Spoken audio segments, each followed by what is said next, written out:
Today, I have a special guest, and her name is Michelle Norris. Michelle is a former corporate warrior and a trained chef whose own health issues and battles with the traditional medicine doctrine inspired her to change the way the world tackles health, wellness, and prosperity.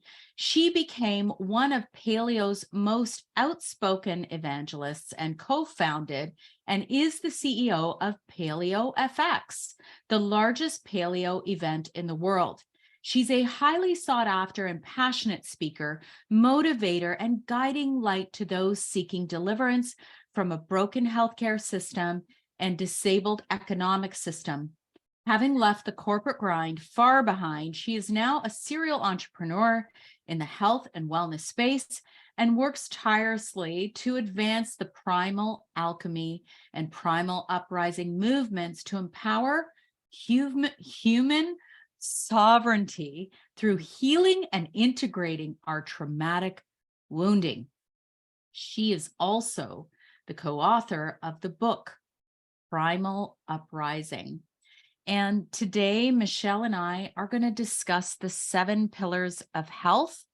And I know Paleo FX very, very well from long ago. They've been around forever, it seems. And I'm really excited to meet Michelle and to talk to her all about her book, Primal Uprising. And with that, Michelle, welcome. Thank you so much for coming. Thank you for having me. So let's begin at the beginning. Mhm. I do know obviously a little bit of your story, but I'd like you to tell it. I'd like you to tell us how you got into this entire space of wellness. Oh, well, let's see. Let's go back. It's going to be a ways. Yeah. uh, it was a very long time ago. Um, I was having a lot of issues with, just it was gut health. But at the time, of course, I wasn't aware what was going on. But um, I just had all kinds of issues. Every time I ate, I seemed to be in a lot of pain. I was not feeling good, very foggy. My, weight, as most women experiences the yo-yoing of, you'll be suddenly weigh a bunch and then you lose the weight. And it was a really interesting thing. This was a long time ago during dial-up days. And my husband Keith was on some forums, and he was talking way back to Rob Wolf and to Art Devaney online, and he was talking to them. And what he was there for was actually he was trying to help a wrestling coach figure out how to get the wrestlers to stay more neutral in their weight so that there wasn't the big fluctuations and everything. And so he was doing a lot of research online and everything. He's been a personal trainer, for as far back as I can remember. And so that's what he was doing. And he started hearing about celiac from Rob and from Art. And so he was asking them questions because everything seemed to be what was happening to me. And so he decided he was going to try the paleo diet, and he started it, and he just immediately started feeling better, which, he is a very healthy person, ate very healthy, or we really believed we ate healthy because I'm a chef and I made almost all of our meals. We rarely went out to eat, and we really didn't indulge in any kind of junk food or anything like that. We had chips and stuff like that at the house. But so he decided to try it, see how it worked. And it was amazing to him how Mm. quickly everything just really shifted for him. And so he had a genetic blood pressure, a high blood pressure issue. And the doctors kept telling him if he didn't figure it out and get it under control, they were going to put him on medication. And of course, he didn't want that. So he noticed pretty quickly that his blood pressure normalized after he went paleo. And so we started talking about it. He was telling me about it and everything. Now, my specialty as a chef was Italian, and I made my Mhm. own pizza dough and my own pasta. And so that was the thing, is all the food was all homemade, but it was a lot of refined carbohydrates. And Mm. so And I baked a lot. And anyway, so he was doing this diet, and he kept telling me, I really think you ought to look into this, because this celiac thing, it sounds like what you have. And so he was doing the diet, and it was probably at a point, this was the thing too, is when I was cooking dinner, if I was cooking something that he couldn't eat on that paleo diet, then he would make his own meals.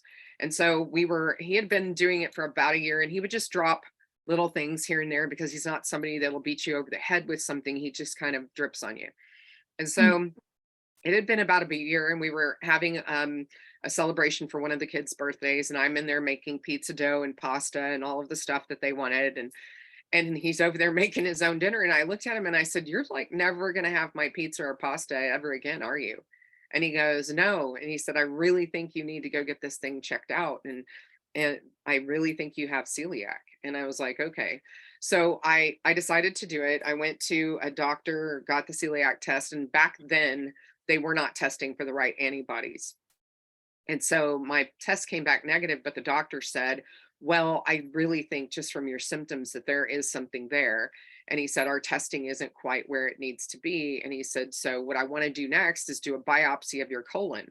Oh, And yes. mind you, that the doctor, while he's talking to me, keeps falling asleep. And I'm thinking to myself, Whoa. what? No, like I mean, like, and that was the other thing. It's like, so we go to an invasive procedure instead of trying something different, like a new diet.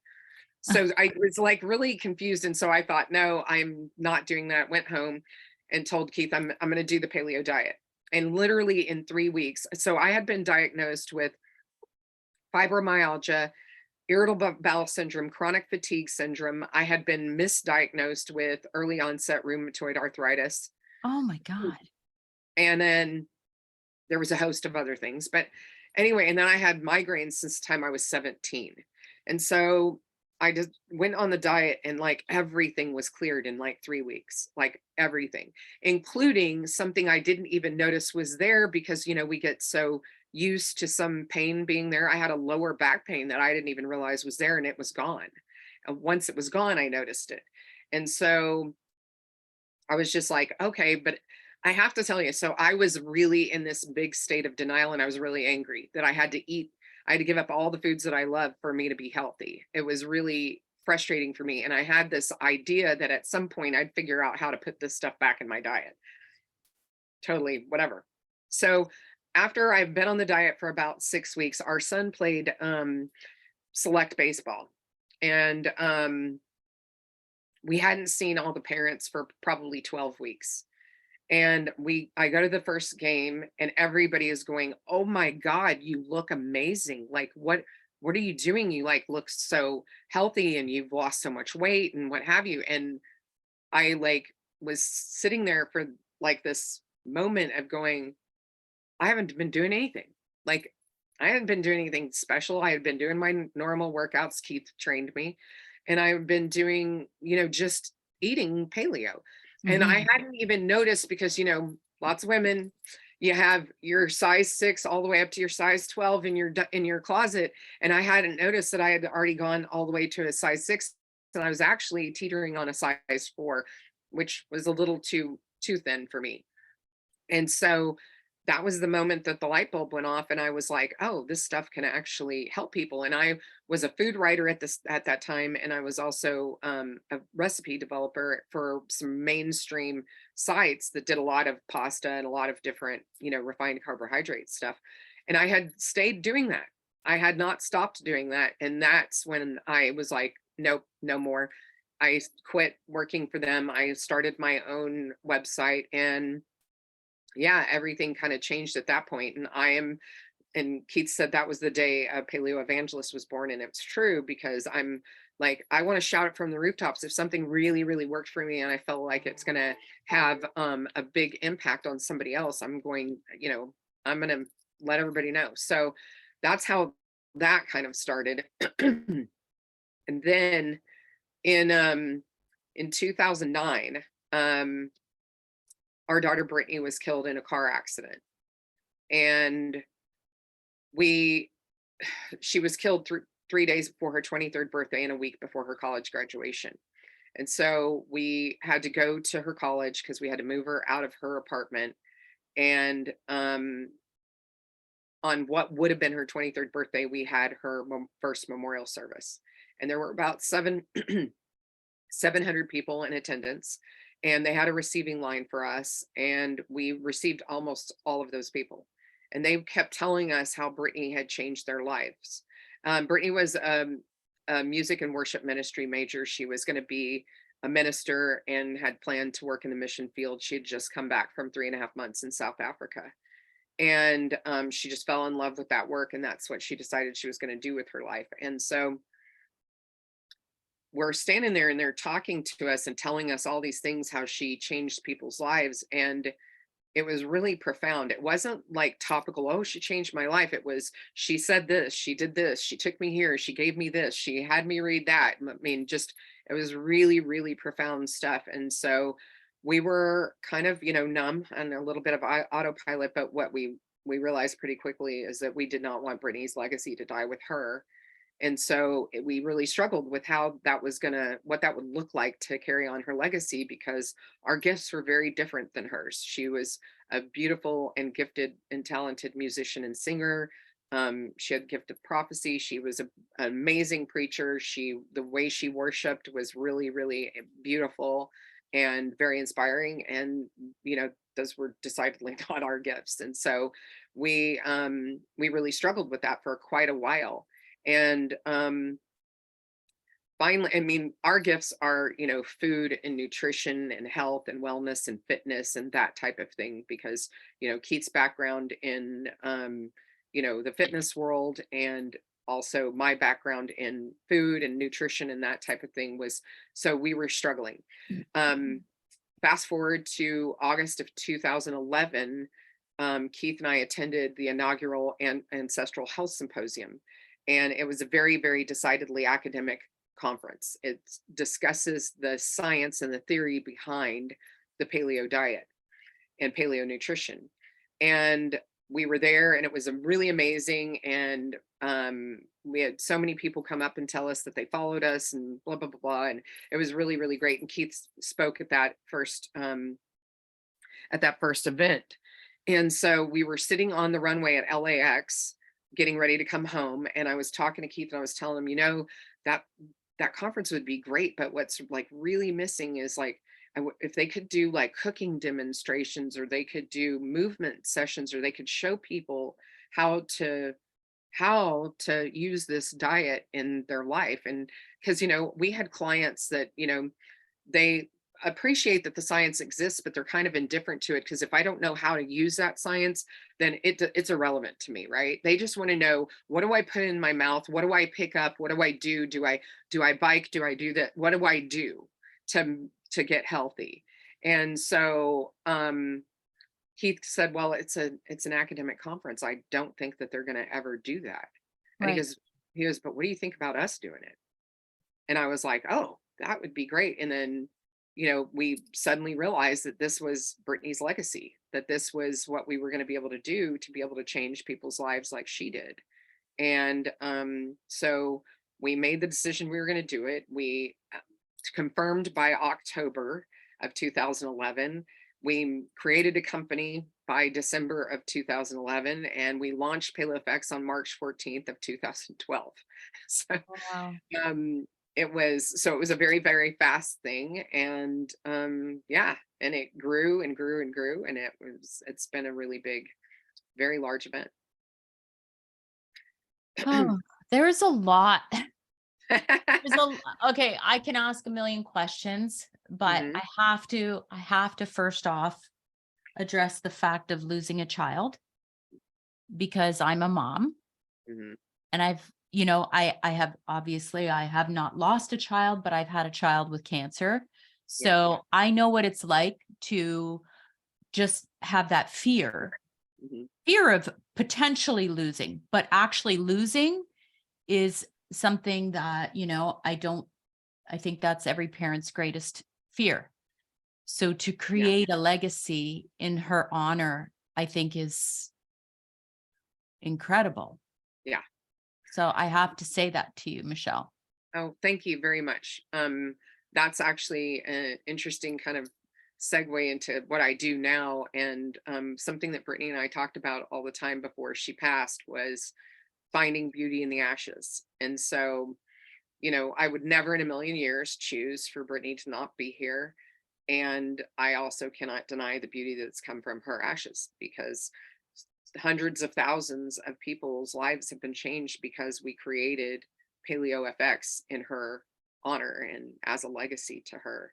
And but then there was just so many personal things that changed so dramatically in our lives, um, that from her death, that were just such beautiful blessings. And so yes, and that's actually my new program in the Primal Alchemy, is finding beauty in the ashes.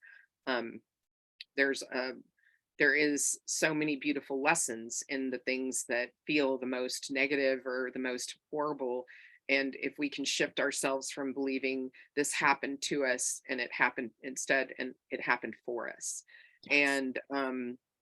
And the thing is that everything that happens in our life is happening for us. It just may not look like it at the moment. And it's, if we go searching for the beauty in it and in the blessings, we're going to find it. Mm, And so that's the big thing that I'm all about now, is really shifting all of our, we have a lot of trauma on this planet, a yes. whole lot of trauma. And there's been a ton of trauma that's been created in the last 2 years, a little bit, a little over 2 years. And the thing is that trauma, if we could get everyone to shift that trauma from trauma to a blessing and see what the blessings are and integrate those blessings into their life, our planet would change like that. We would not see what we see today. And I'm a big believer in uh, as above, so below, as within, so without. And so the thing is that what we see outside of us is what's going on inside of us. And it's really each of us taking, that personal responsibility for what's happening in our life, because we're creating everything that we see, and we're creating everything that we feel, and we're the only ones that can control what we believe about it. And it's just a lot of, that's really the work that I love and that I do now, is really releasing trauma and seeing what the blessings are, and the beauty, and bringing that into an integrated life. There's so much wisdom in those words, finding beauty amongst or among the ashes. Mhm. I actually recorded a show last year. I'm sure Sean Wells. Mhm. Yeah, Very, we very talked well. we talked about victim consciousness, Mhm. right? And like you said, it's kind of like that choice. Like, I'm a believer that sometimes, like most people, you need to go through it. You do Yes. need to go through it. Like, it's almost like that's a stage that's not listed as a stage of grieving, whether it's grieving a loss or grieving being diagnosed with a disease or something, right? I believe being the victim is part of that grief, but very, very wise and profound to just bring that into light, because it's all part of the process. But you, in Yeah. the end, are the one that makes the change. Yes. You can't, I mean, because this is a thing. We are we are a planet full of control freaks, which is hysterical because control is an illusion. We have no control over anything outside of us. We only have control over this. This is Yeah. it. Yeah. And when we can control this, we can control what we see outside of us, because this is the only thing we can change. We can't change somebody else. We can't change things that happen, any of that. And it's interesting that you brought up victim consciousness, because this is one of the things that I teach Oh, to the people I work with, is there is what we call a drama triangle, or a eh, anyway, I can't think of another word I use. Anyway, it's the drama triangle, is this thing that we're caught in constantly, and you see it everywhere, especially on social media. yeah. Is that there is somebody that's a victim, there's somebody that's a villain, and there's somebody that's got it that is the victor. Well, that's not how things work. The thing is that you're not a victim. You don't need somebody to save you, and you don't have a villain. These are all perpetuated myths and these stories and that we're programmed with, particularly through school and through the media, is that we constantly have some big, huge bully that we need to have the government come take care of us and save us from this big bully or this big, villain, whatever it is, and that you're a victim and you need to be heard. And that's so disempowering, because that's not at all who we are. We're extremely powerful beings. We are so blessed, because, and this is I'm taking this from Dr. Christopher Shade. I was speaking at a conference, and he was speaking right before me, and I was listening to him, and he said humans are the only creature, the only being that can have a thought and change their entire chemical makeup like that. Mm. That's very powerful. So if you have the power to change all the chemicals in your body with a thought, what are you thinking? What Yes. are the thoughts that you're thinking? And that's what's the most important thing about you, is what are the thoughts that you're thinking? And what are your beliefs? And your beliefs are just a thought you keep thinking. That's it. Yeah. You keep thinking something over and over, and you make it true. It becomes a self-fulfilling prophecy, because you keep believing it. So that's what you see.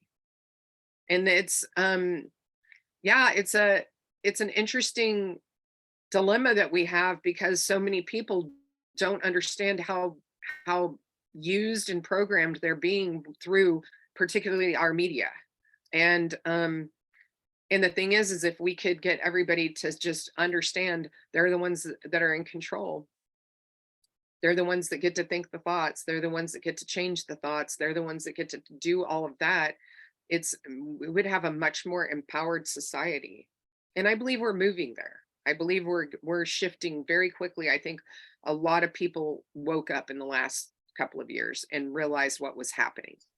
And it started shifting, and really, because I know that, like in my business, that I have lots of clients coming in because people are starting to realize that they have trauma that they never released, and that's another programming that we have. So, you know, we are the only mammal that no longer uses our innate traumatic release system, which, if you see a gazelle on the savannah being run down by a cheetah, the first thing that happens as soon as that gazelle is safe and knows that it's safe, and it's, narrowly missed being eaten by a cheetah, it will throw itself down and start shaking to release the trauma, to release Yeah. all of those Mm. toxins and all of the adrenaline, all of that, to get rid of it. The thing is that we have now programmed ourselves. The first thing we do, and we start it very young, is when a child falls down or gets hurt or anything or starts crying, we put our hands on them and stop their process. When they start Mm. shaking, they're doing what's innately born to them for them to release trauma.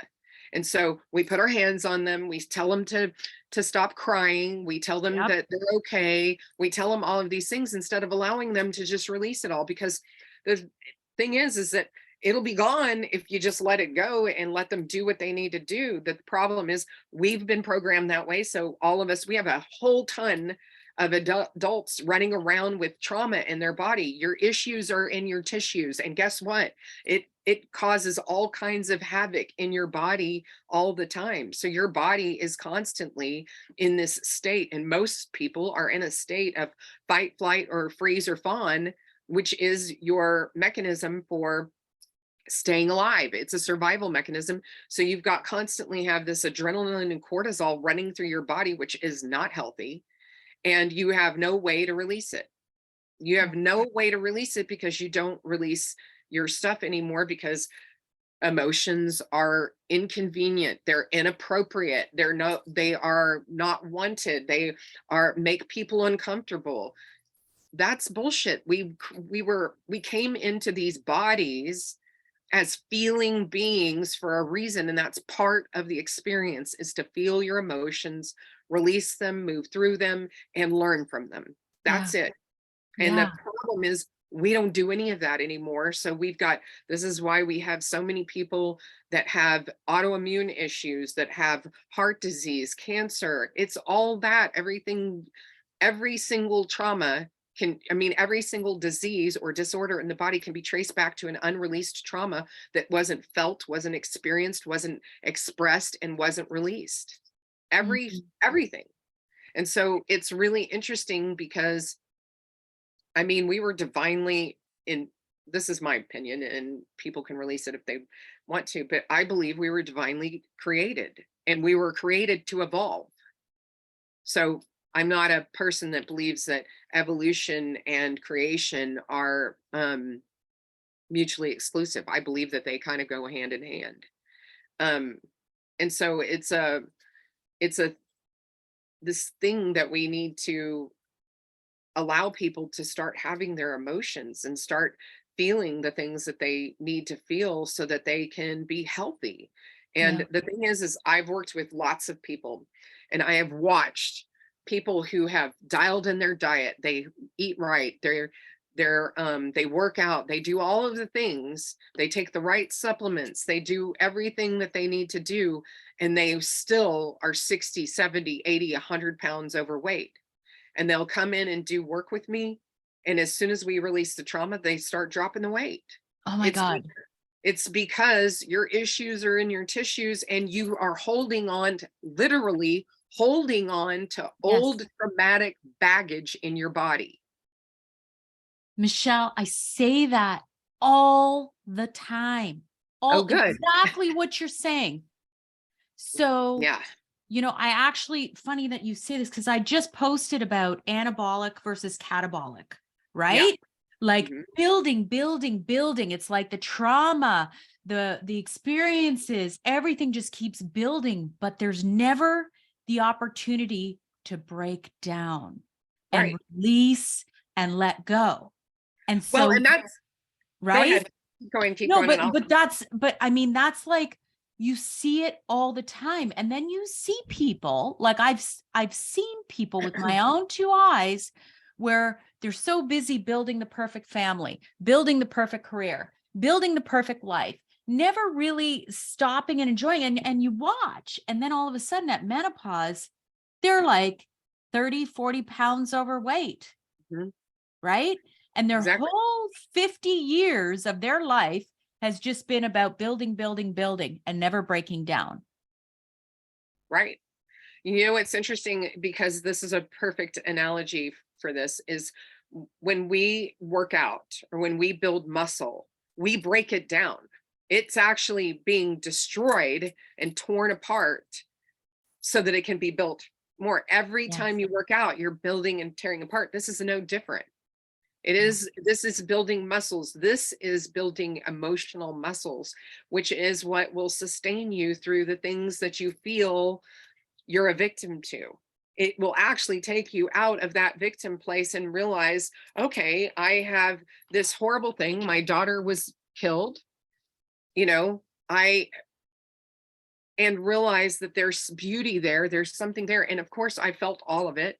I released all of the trauma of her dying. It took quite a while.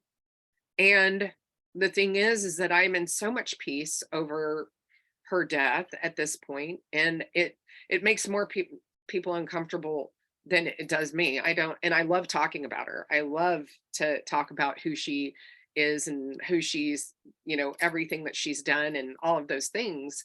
And I also have a very different experience of death now because in my cosmology, my belief, and somebody sent this to me not that long after Brittany died, and I was like, oh, death does not death does not end a relationship. It changes the mode of communication because Mm, I talk to her all the time. I mm, have a connection to her that I didn't have before. I have constantly these things come up that I know that it's her, and that she constantly lets me know stuff, because the thing is I don't believe that death is this death. It is a death of a vehicle, not a soul. And the mhm. soul lives on and transitions into a different plane.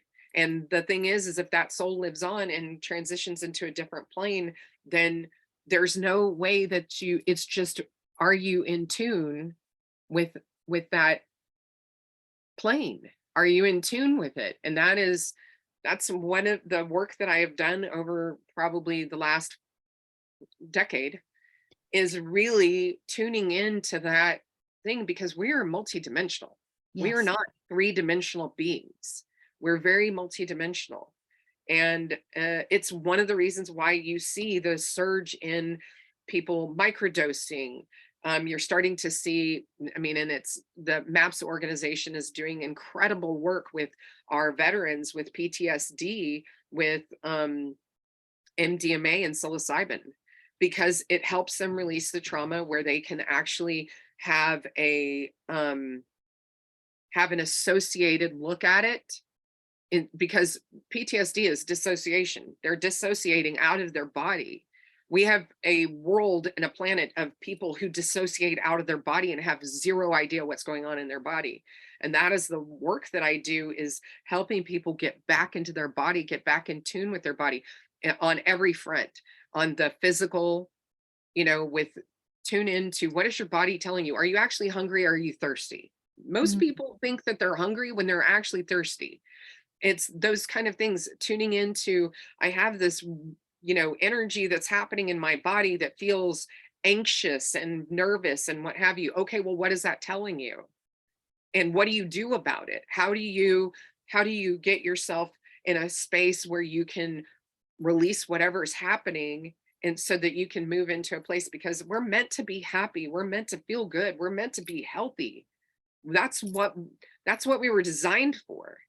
And the thing is that so many people, because of the fact that they are instead of being of the world, I mean, in the world, they're of it, Mm. which sounds crazy, but they're so caught up in, what does so and so think about me, and what is this and what is that, and all of these things, and they're constantly, oh, I don't make as much money as so and so, and I don't do, and I'm not as successful, and we do this comparison thing.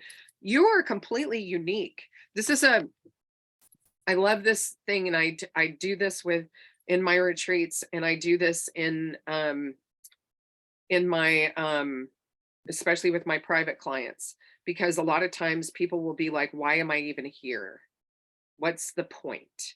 Yeah. um why they believe all the stuff that they hear outside of themselves about who they are and what they are, and that they're um they don't belong, or what have you, or they just feel like they don't belong. And the thing is no, we don't belong here.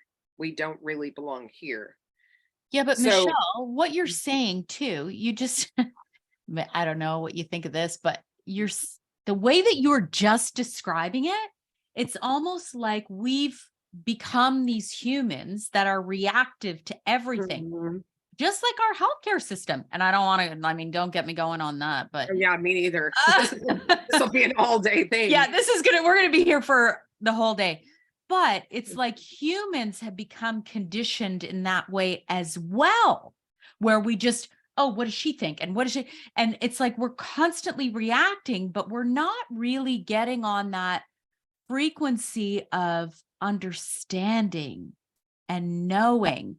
So, Well, you were personally, I think it's inner standing. I don't need to understand anybody else. I need to understand. understand. I love that. Because Understanding. that's the problem, is we're so worried about people Yes. getting us and understanding us and knowing, whatever. We're so consumed with that. It's like this social media. Look at what social media has become, especially for our younger people, is the like button. Oh my God, whoever that guy that invented it said he knew, as soon after he invented it, he hated that he did. But the thing is, and the refresh thing, that was the but the thing is that's what people base their worth on. You were born worthy. Yeah. You were born worthy. You don't have anything to prove to anyone. And I'm going to read this to you, because this is really amazing. Because when people tell me that they don't feel like they have a purpose or a reason for being here, this is, in Okay. order for you to be born, you needed two parents. You needed 4 grandparents, 8 great-grandparents, 16 second great-grandparents, 32 third great-grandparents, 64 fourth great-grandparents, 128 fifth great-grandparents, 256 sixth great-grandparents, 512 seventh great-grandparents, 1,024 eighth great-grandparents, 2,048 ninth great-grandparents. For you to be born today from 12 previous generations, you needed a total of 4,094 ancestors over the last 400 years. Now, think about any one, just one of those people not making it to the meeting with that other person, that partner. One of them. Like, just one of them. And you wouldn't be here, but you are. So that means you're a miracle. So when you think about it, how many struggles did they go through? How many battles? How many difficulties? How much sadness? How much pain? How much happiness? How much joy? How many love stories? How many expressions of hope for the future did they give? And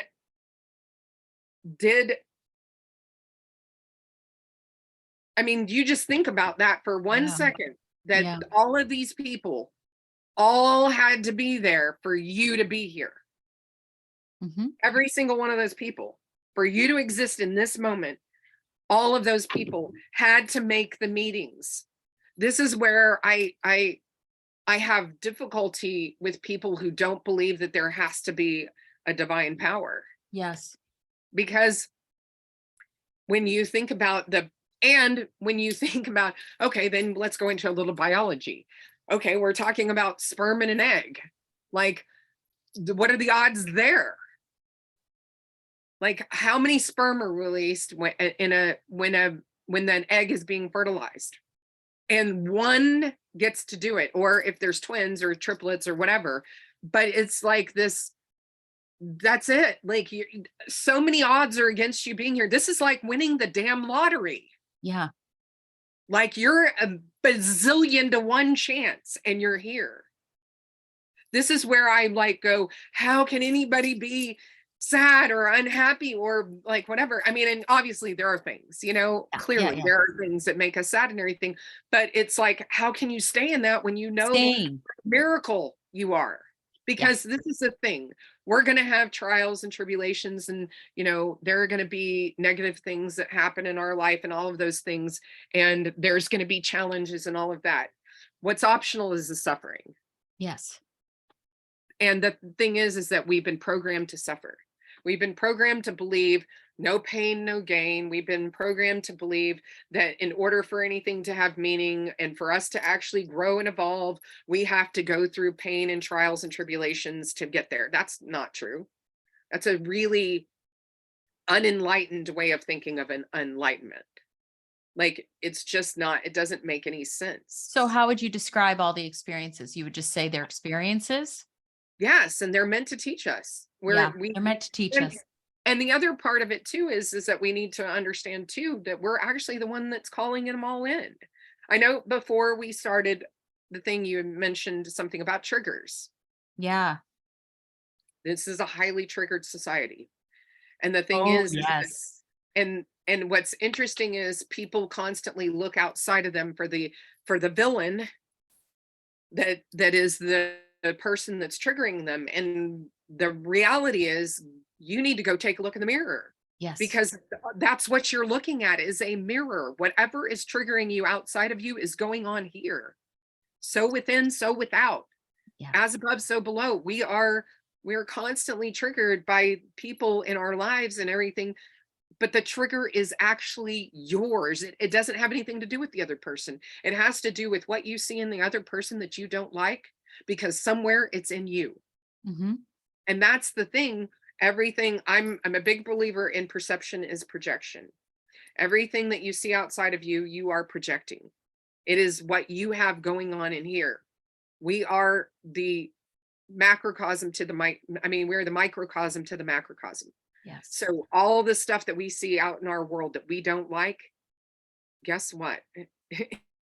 It's here. Yes. And the only way to change it is for you to change you. I mean, Gandhi said it, you have to be the change you want to see in the world. You can't change anyone but you. Yeah. It's Anyone. nothing new, really. The whole No. it's not new. It's just that I think society has forgotten about it. And then, throw in COVID, right? Like that.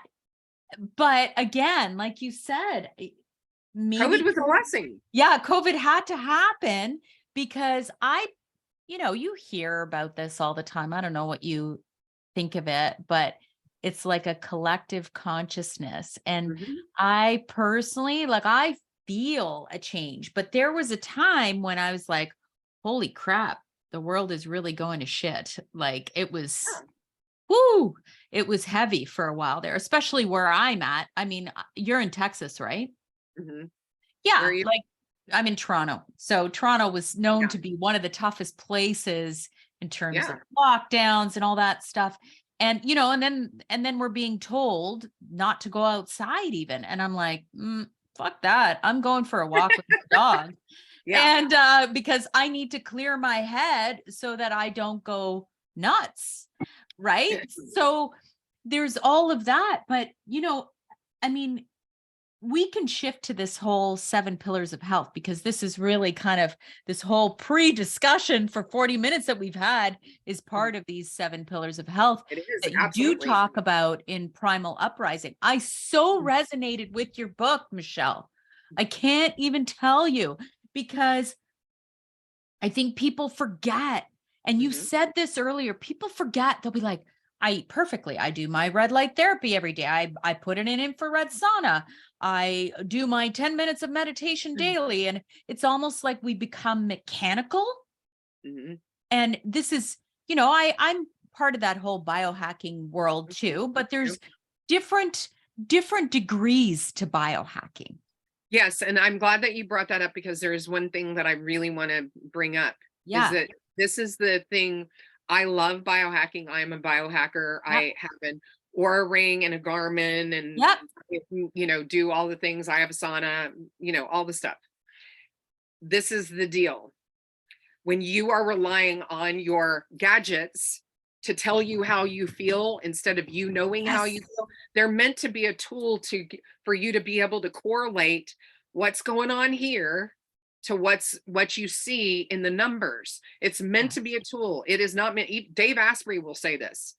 He will tell you they're meant to be tools. They're not meant to take over or be an exchange or be used in lieu of the body. It's meant to be a partnership for you to recognize and to dial in to, oh, when I do this, when I eat this, or when I do this exercise, or when I do this, it messes with my sleep. Or when I work out too late, it messes with my Yeah. sleep, whatever. It's meant for you to check in here and for you to go, oh, okay, this is showing that or but I will laugh when people will tell me. I'll say, because I ask my clients, I talk about their sleep because everything for me is 7 pillars of health and we work through the 7 pillars.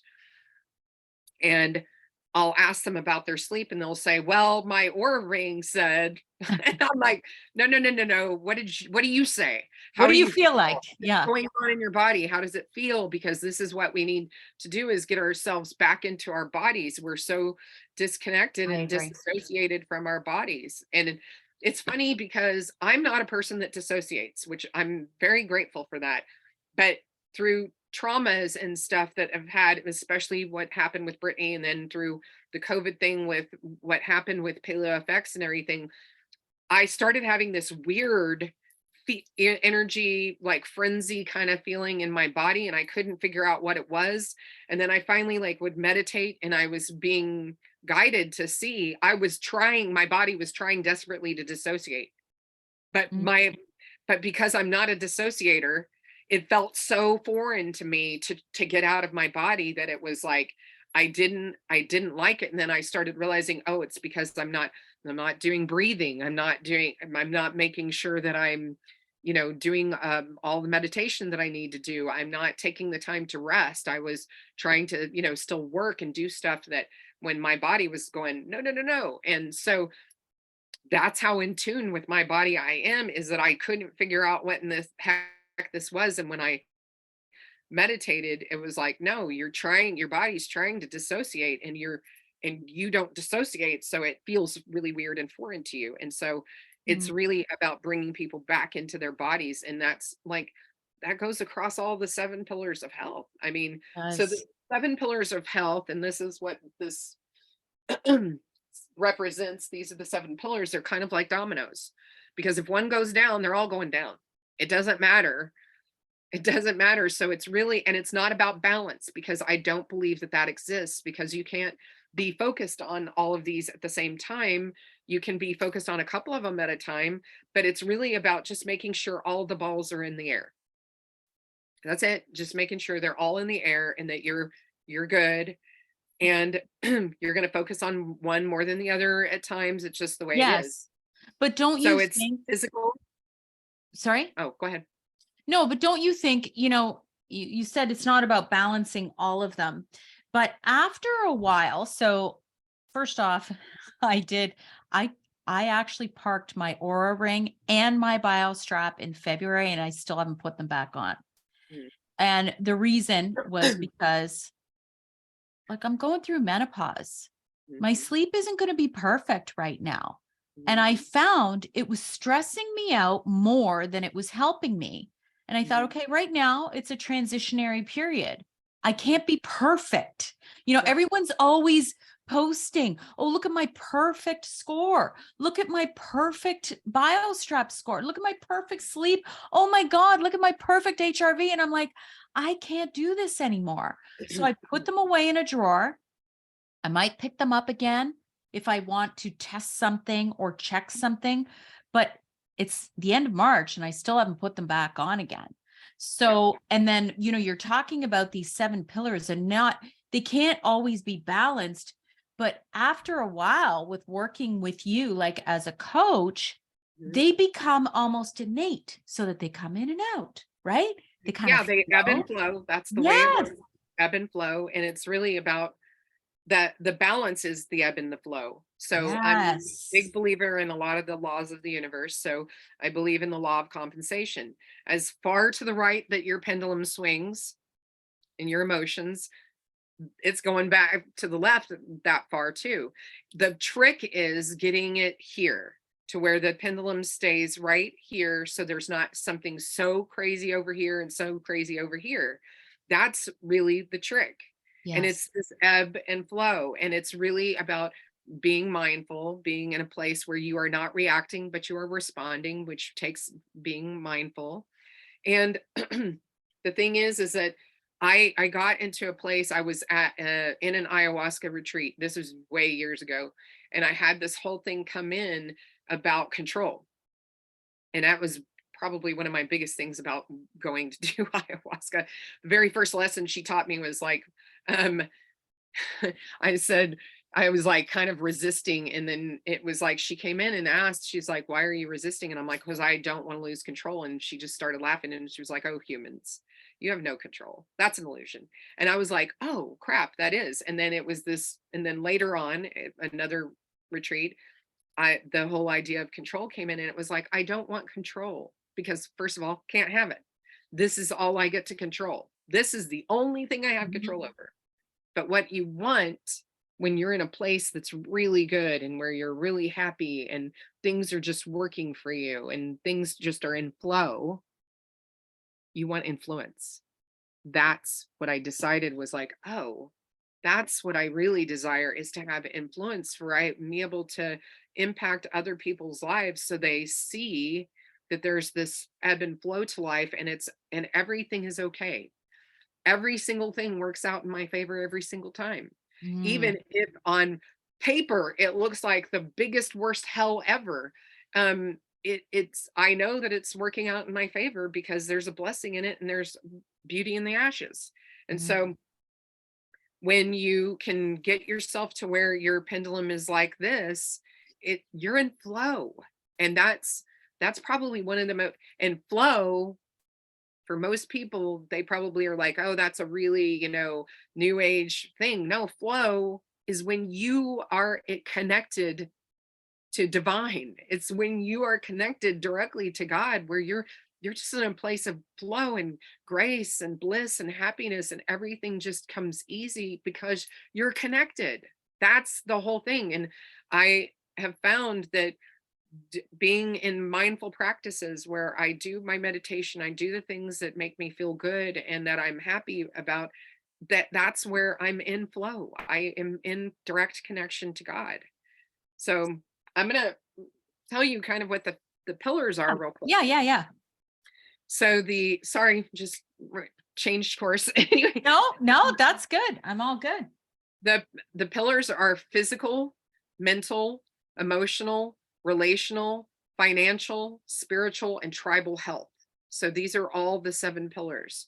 And they all, like I said, they all kind of commingle.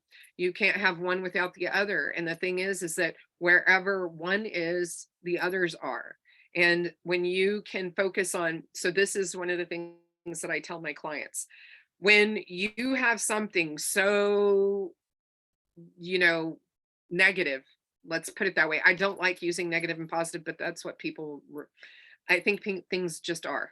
They just are what they are. And it's what you make of it that creates whether it's positive or negative. So I've gotten myself out of that. But for this, so Okay. say there's something negative really going on in your life. If you want it to change, stop thinking about it. Stop putting emphasis and focus on it. Focus on something that's actually going really, really well in your life. Focus on gratitude. Focus on what makes you happy. One of the things that I had to start doing for myself was just being like in a place of peace and ease and flow and joy and love for everything that I do, and that I only take action when I'm divinely inspired to take action. And then when I have to take action for some of those things that are less divinely inspired, but like paying bills and doing stuff like that, I will only take action on that when I can be in a place of peace and ease and flow and love and joy for that action. That's the Okay. only time that I do it. Can I clarify?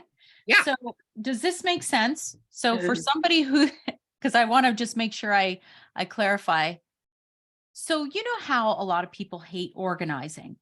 Like I'm one of these people, my whole house is so neat and tidy on the outside, but if you open that damn drawer, it's going to be like a disaster, right? But I won't touch it and I won't organize and I won't force it until I'm in the mood to do it. Yeah. Is that kind of like what I'm trying to think of an Exactly. analogy. That's Like, exactly it. Because this is the thing, it's wasted effort if you're doing something, especially this is, and the reason I say pay bills is because we all got to pay them. yeah, yeah, yeah. So the deal is that do not pay them until you're in a place of love and joy. If you feel like you are lacking and that you are worried about money, do not do them at that time. Do Ah, them okay. when a check comes in. Do them when you can be in a place of gratitude and happiness to pay those Mm, bills, because that is the energy that you're sending out, which yes. we're attraction based people. So whatever we have going on here is what we're going to attract back into Yeah. us. And And you're so, also going to do a better job at all of what you're right. doing when it's not done half-assed, right? Well, this is the thing too, is the forcing the whole hustle and grind and da da Yes. da bullshit. That's Yeah. all wasted effort. If Yeah. you are not in a place of peace and ease and joy and love and flow with that effort, it's wasted effort. There's no point in doing any of it until you are in that place where What you if can. you're never in that place, Michelle? Because people are going to say that, right? They're going to be, but I never am in that place. So like, That's the problem, is if you keep telling yourself that you're never in that place, you will never be in that place. okay. It's a practice of getting into a place. Do it right after, like, you have done something that you really love and enjoy. Do Mm, it, because then you're in a place of love and joy. And then you just transfer that over into this. And before you do any of that kind of stuff, the bills, whatever it is be like, I'm really grateful for everything that I have. I'm so grateful for everything that I have. And the thing is that the fact that there is any scarcity or lack or any kind of this, that like right now, when people tell me supply chains are down and there's, what supplies are low and whatever, I'm like, it's a bullshit story. It's a lie made to put people in fear and to Mhm. create this issue where it's like, I need to go get mine and I need to get Yes. that's such From bullshit. lack. Yes. We have no lack on this planet whatsoever except the lack you believe. Mm. I don't believe any of that crap. And this is the deal. It doesn't matter how much money I have in my bank account. I will not go into that place of lack or scarcity. I stay in a place of abundance because we are an abundant planet. And this is the deal. When you take a look at all of the plant life, all of the animal life out there, do you think they go around worried? Like worried that they aren't going to eat or that they're not? No, they just like go and when they're in a place where they need to eat, they go hunt. Yeah. They do not go get all freaked out and worried about, and they're always provided for. It's always provided for. So they are not, so why would you think you, a human being on this planet, are any different? It's like this crazy, crazy bullshit story we've all been programmed with, that there's lack and that there's not enough and that there's this. And I'm not saying that there's not people starving. I'm not saying that there's not people homeless. I'm not saying any of that. What I'm saying is there's no reason for any of it. Yeah. Zero. Do you Yes. know how much food we throw away in this country alone? Oh, yeah. And we have starving people? That's bullshit. That's a lie.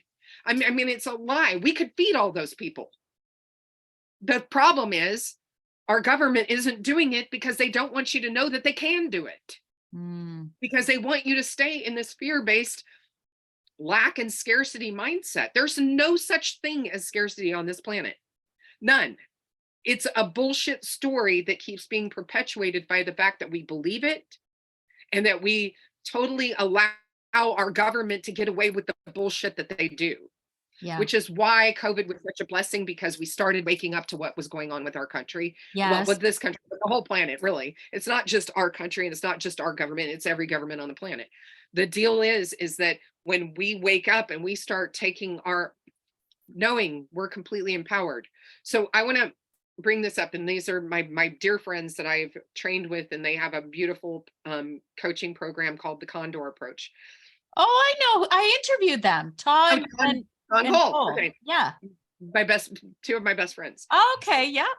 Todd and Cole. Okay. So their approach to, and I teach this as well, is that the condor flies higher than any bird on the planet. And it is the only bird, it is the only animal that lands on the ground to eat. And it is the only animal that does not hunt for its food. It is not a predator. it and it is what's the word I'm looking for here? So a lot of people in this country call them vultures, but they're condors. This is what they are. And so they soar and they have this 40,000-foot view of the entire world below them. So they know when it's time to land and eat. They're always provided for. They never have to kill anything. And when they see an animal that is dying, they do not kill that animal. They wait for it to die, Yeah. which is a beautiful, this whole circle of life kind of thing, but it's really part of what we're part of. And the thing is that you're a condor. You're provided for. You just need to be in the 40,000-foot view of where things are for you, Love that. and land when it's time to eat, and know that you're taken care of and that you're always provided for. This is an extremely abundant planet. It really annoys me when I hear people talk about supply chains being down and supplies being low, and there's this and there's that and all of this. This is all such bullshit. It Yeah. is such bullshit. And the thing is that if you find yourself going into that place, start going into gratitude. Start going into a place of seeing where you're abundant in every area of your life, because abundance isn't just about wealth and finances. Abundance is about, I constantly am like, I have abundance in all areas of my life. I'm abundant in health. I'm abundant in happiness. I'm abundant in friends. I'm abundant in support. I'm abundant in, you know, I mean, I'm abundant in the fact that I have all kinds of content to consume and to to create change in my life and to evolve and to grow and all this beauty. I have, so, I mean, music, abundance of music, abundance. I mean, you have so many areas where you can go in and talk about the abundance that you do have, and when you do, you start having abundance in other areas. It's when you go into lack and scarcity that you actually turn off any abundance coming to you. You completely turn that off. And then the same thing with your happiness. And anytime you tell yourself that you're not capable of something, or that you can't do something, and that you always do this, it's really bad to make really definitive statements about ourselves, or I'm clumsy, or I'm this, or I'm that. Really watch what you're saying, because you're programming your body and your mind and everything in your body to make that be true. And guess what? You will make it happen. So if you're constantly concerned about, your health or things, or you're worried, this is the thing too, is that a lot of, look at what happened with Angelina Jolie. Hmm. Her mother had breast cancer. She had the Yes. BRCA gene. Well, guess what? She didn't mean she was going to get it. Did not mean she was going to get it. It only meant she had a risk factor for it. Yep. That's all that our genes tell us, is what are the switches that you need to make sure stay turned off. And you Yes. can do that through your epigenetics, through your mindset, through all of that, because you can change the chemical makeup in your body with a thought, right? Through the 7 pillars of health, Right. And right? so she goes and she gets a complete mastectomy. Like, what? Like, Yeah. this is my whole thing. Is so the thing is that she stopped something that she was absolutely certain was going to happen. Yes. And the thing is, she was probably right. She would have probably gotten it because she believed she was going to get it. Yep. And that's the thing, is that, like, you can see all the time, they have so many studies out around mindset. When you go in for a medical procedure, if you go in knowing you're going to be perfectly fine, you're going to be perfectly healthy, you're going to have all of this, that whatever they find, if they're doing biopsies, that it's all going to be benign. If you go in with that belief, you're going to come out and that's going to be your reality. But if you I go in believe that. fear of dying, or that you're going to have, whatever, all kinds of things, then you're going to make that be true too. I Because believe whatever you that. think is the truth for So you. this is, I 100% believe everything that you're saying, because you hear this said a lot. You're vibrating low. You're in a low vibrational state when you're in that state of victim consciousness. Right. So I find this so interesting, the whole conversation, because so my daughter, when she was diagnosed with cancer, I Mhm. was vibrating very low, Mhm. low, low, low. I was in a victim consciousness state. And then less than, around 1 year later, I'm like, something's wrong. They did the biopsy on my neck for my thyroid. Sure enough, of 5 nodules. It's not to say that my low vibration caused me to have thyroid disease. The thyroid disease was always illuminating. The nodules were always there. But me being in such a low vibrational state for such a long time, only 1 of 5, and it was the smallest nodule, was cancerous. Yeah. You see what I'm saying? So, you know how they say stress can make you Yeah. sick. I do believe there's always a spiritual component to that. When you are vibrating low, that Mhm. can make you sick. Um, but here's a big question. How does one get out of that? Like, I know how I did it, but how I did it, I did a whole slew of things. And I called my own term was spiritual biohacking. I had to figure out what resonated with me. I grew up Catholic, and I'm like, that didn't resonate with me during that time. I had to figure out what did. Yeah. So How? that's funny that you talk about spiritual biohacking, because I've been doing that for close to a decade. Yeah, many of us have, right? But this is the deal. How do you shift yourself out of Right. that lower vibration into a higher vibration? Is choice. It is your choice always, how you feel, and whether or not you're going to control your emotions or be controlled by them. This is Yeah. always your choice. It's never. So I had a client that came in something that he had been dealing with for 16 years. And he came in and we got him into this place where he was like, oh my God, this is amazing. I feel so good and I feel free and I'm whatever. This was also another person that had struggled with weight loss and lost 75 pounds after doing this work with me. Um, was sitting there and he was like, oh my God, how do I make this last? And I sat back and I said, you choose it. And he goes, wait, what? And I said, you choose it. And he goes, you couldn't have told me this over the phone a few weeks ago. I go, I did tell it to you over the phone. But the thing is until you experience it, and know that it's there, my words are not going to teach you. Yeah. It's your life experience that teaches you. But I can have my words paired with what your experience is, and then you're going to get it. And then he looked at me and he said, you have like the most boring job in the whole world. And I go, actually, I love my job. I love what I do. And he goes like, but that's just so simple. And I'm like, I know it's simple. It's not easy.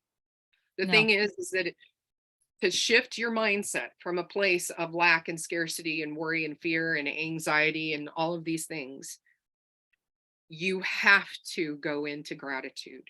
Mhm. You have to start looking and finding the beauty in the ashes. You, Curiosity. Mhm. Yeah, Curiosity to start seeing a better way, yeah. a It's different way. the thing is that if you dig in the dirt, you're going to find dirt. But if you dig to look for, if you're looking for dirt in the dirt, you're going to find dirt. But if you are looking for beauty in whatever the dirt is, you're going to find the beauty in it. It's what are you looking for? What are you focused on? What are you telling yourself? What are you listening to with other people? What are you listening to on TV, on radio, on whatever? What stuff are you taking in? I do not watch TV. I watch a handful of things, and I can tell you that before I do, I just really bless myself before and say, whatever you hear that isn't true and in my highest and best interest for me, just discard it. I'm not interested in that. I'm doing this for entertainment and to relax and to unwind. I'm Yes. not doing this for learning or what have you. Doesn't mean you can't learn from some things, but what's interesting is the more and more that I just stay in a place of happiness and gratitude and feeling good, the less and less any of the stuff outside of my that I just don't really care for shows up, because that's not what I'm looking for. And it's also not part of who I am. And so that's the way you shift it, is choosing your focus, which is being happy, feeling good, being in gratitude, looking for the beauty in the ashes, looking Mhm. for the things that are going to make you feel good. And the more you do that, the more of that you see, the less of the other that you see, Yeah. because you're changing what's going on in here. So you're changing what's going on out here. Yeah, and it can start slow. Like, I mean, everybody has their own pace, and usually, the first step would be, I guess, to contact somebody like yourself and say, I need to work with you, right? Like, that's already showing Yeah. progress in what you want to see out of your own life. Like, okay, we're over an hour, but I have to ask you this. Uh-huh. What are your thoughts on the law of attraction? Because I'm just listening to you speak. And a lot of what you're saying, the reason I'm saying that is I don't know if you've ever read the book, The Sedona Method by Hale Dwoskin. He was actually one of the teachers in The Secret, Oh Rhonda yeah. Byrne. Yeah. And I'm just curious on your thoughts on the law of attraction. I'm a big believer of it. Yeah. I I totally believe in it. It's as above, so below, as within, so Yeah. without. I mean, Yeah. we attract who we are, and we attract what's going on in our lives. We attract all of those things. So um I Yeah. started saying there was a situation going on in my life, and I started saying that it was going to mess with my health. And then guess what it did? It messed with my Ah, health. And I was right, but I was the one that made it happen because it was something I was focused on. I'm very, very careful now about what I focus on. I'm extremely careful that I am focusing on the things that make me happy and the things that make me feel good and that I'm grateful for and that I'm really thankful for. mm, And I I do this work with my clients, and I help them know and understand how things are working for them. Mhm. And the thing is that I don't tell them what's their answers are because they have them. We've just forgotten that all the answers lie within us. Jesus said, "The kingdom of God is within you, not outside, not somewhere else, not whatever." And I'm a big believer, and Brittany and I talked about this before she died a lot, that there's not a hell that people go to Yeah. somewhere. There's no hell that people go to. There is hell, but guess what? We humans bring it here to earth. And it's really about, do we bring heaven to earth or do we bring hell to earth? What is it that you're contributing to? Are you contributing to the hell that's here? Or are you contributing to the heaven that's here? Because there's no other place, heaven or hell, that we're going to where this is it. That's not it. It's, we're all here. And I believe Brittany's soul is here on this planet, and her experience is only heaven. But it's here on this planet. Yeah. And it's, the thing is what are the things that are we contributing? Are we contributing to the hell that's here? Or are we contributing to the heaven? And that is the work that I do. And I do have a free gift for your audience, and I'll send Okay. you a link to it. And it's a free quantum edge assessment with me. It goes through the 7 pillars of health. And yeah, I'm That's amazing, Michelle. mhm. Okay. Is there anything that we didn't touch on? I mean, I'm sure, like I said, we could probably talk all afternoon. But is there anything that you would like to say that you didn't get to say? uh no, I think the biggest thing is, and I think one of the biggest pieces of advice that I've ever really, and I've now totally embrace, is that anybody's opinion of you is none of your business. Hmm. It's just not. And that's the issue, is that we've been programmed to believe that it is. It's none of your business. You don't need to do anything about it because it's not about you anyway. So anybody's opinion of you is really about them. It's not about I you. It like has that. nothing to do with you. I That's like why that. that's why I don't get triggered by anyone. I can have people tell me all kinds of stuff, and they have. And that's okay. The thing is that I know it isn't about me because I know who I am. I know the person that I am. I know what I'm about. I know what's important to me. I know all of those things, and there's not anyone outside of me that can tell me that I'm different than who I know I am. Nobody. That's great. That's great advice because my husband and I, we laugh about some of the comments I get on TikTok. Mhm. And we go, okay, well, I guess that person's going through it, right? Like, because Right. it doesn't matter to me. I know who I am, and that's all that matters. Just like what you said. I love that. Okay, so your book is called Primal Uprising. It's available everywhere. Mhm. You can go to Amazon, and it's actually, if you go to paleofx.com/primal uprising, it'll take you um, right to the link in Amazon. And Okay. um, and then anyone that wants to follow me, I'm Dana Michelle Norris on Instagram, Dana Michelle Norris on Facebook, and for some reason Twitter doesn't like my full name, so it's D Michelle Norris on Twitter. Although I'm not Okay. there much, I post across posts. So anyway, but yeah, and I'm my website is theprimalalchemy.com. Okay. Perfect. Thank you so much. And anything that I will have all this in the show notes. So I will say I loved our conversation. I loved meeting you in person, and I'm just so happy for our talk. Thank you. I appreciate it. I really enjoyed it. Thank Me you. too, Michelle. Okay, I hit stop on the audio. That was really good. I